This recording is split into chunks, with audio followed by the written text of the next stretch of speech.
just so that we're all on the same page, and again, since we did talk about it yesterday, and that was 24 hours ago, just as a reminder, if we have 10 over 8 divided by 10 over 2, how do we solve that problem?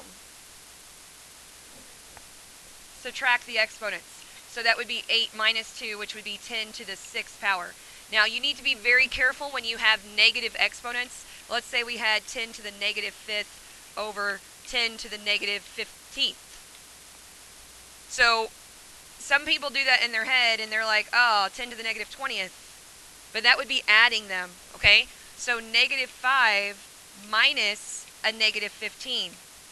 You have to really think of it that way. Negative 5 minus a negative 15 would be like saying negative 5 plus 15. And negative 5 plus 15 is 10. So be very careful on those, okay? Again, that simplifies to that. Negative 5 plus 15. Two negatives right next to each other make a positive. So it's really like saying negative 5 plus 15.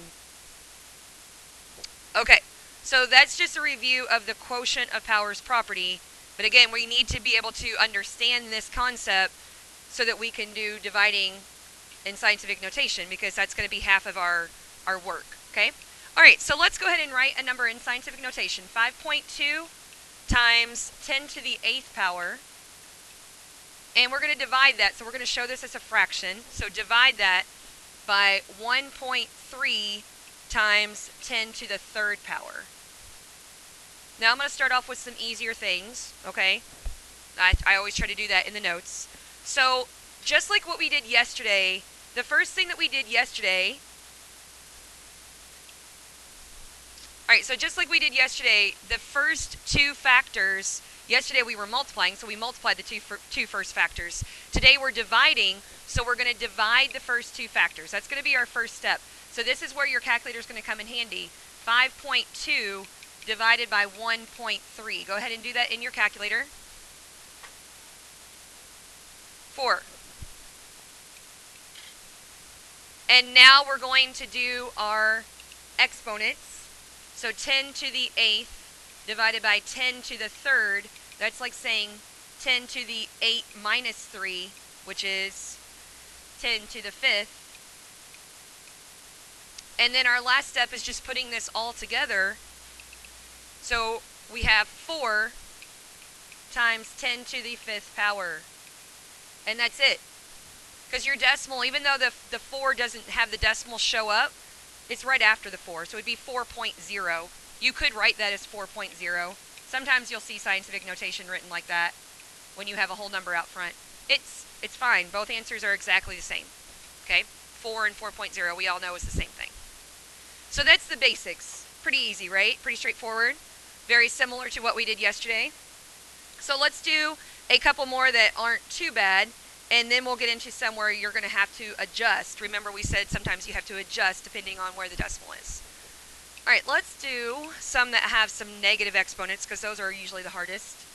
7.8 times 10 to the negative 6th power divided by 1.2 times 10 to the negative 3rd power. So I'm going to give you a second to divide your factors, the first factors, and then use your quotient of powers property, and we'll see what you get.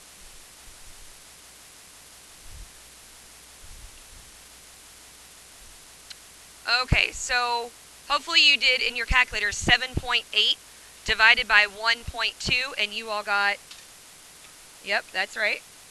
And I like the way that looks, the decimals between the first and second digit, so I'm good. I'm not going to have to adjust anything in my answer.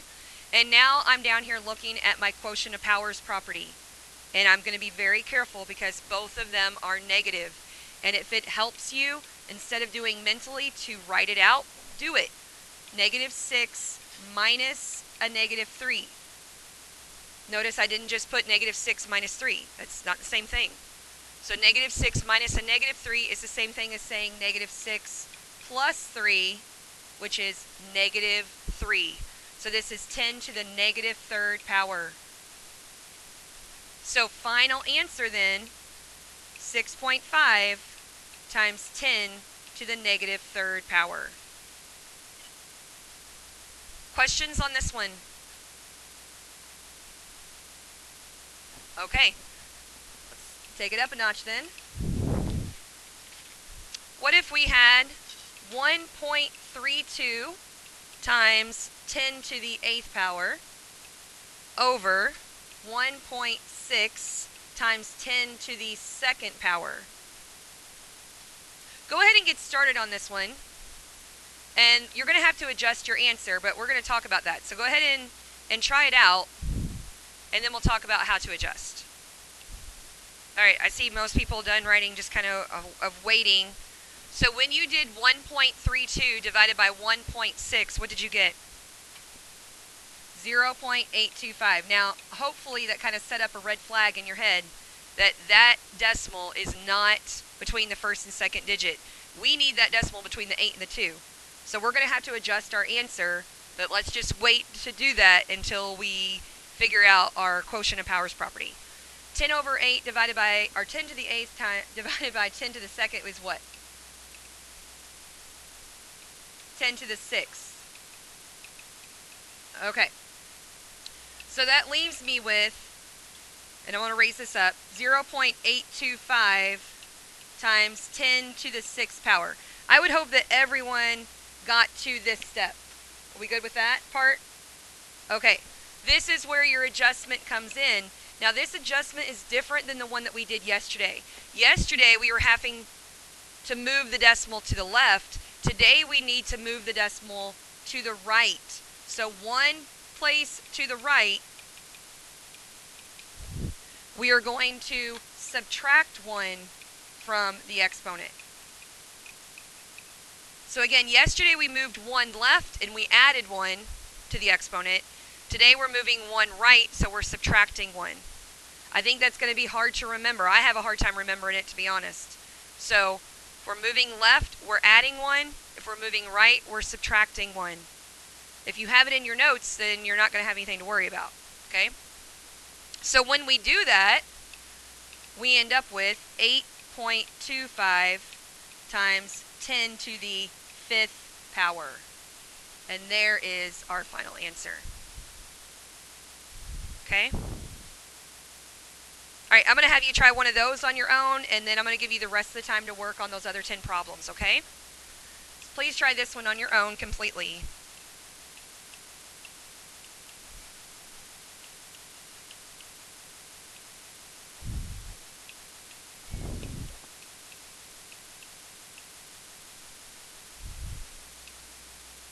Let's see how you did.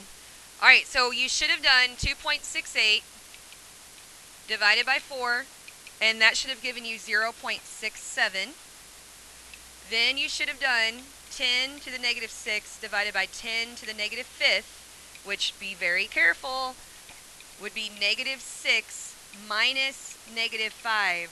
That's the same thing as negative 6 plus 5.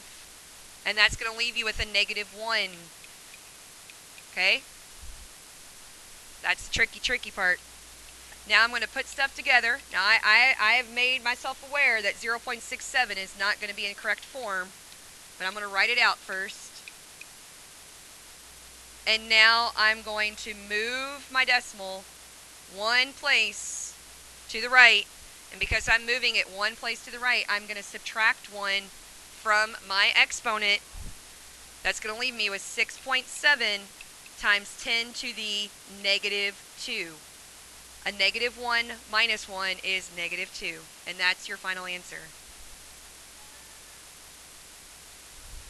So you got to really be thinking about your positive, negative integer stuff, adding and subtracting integers. That's never going to go away, you guys. Okay? All right, you have your assignment. You have the top 10, which we're multiplying.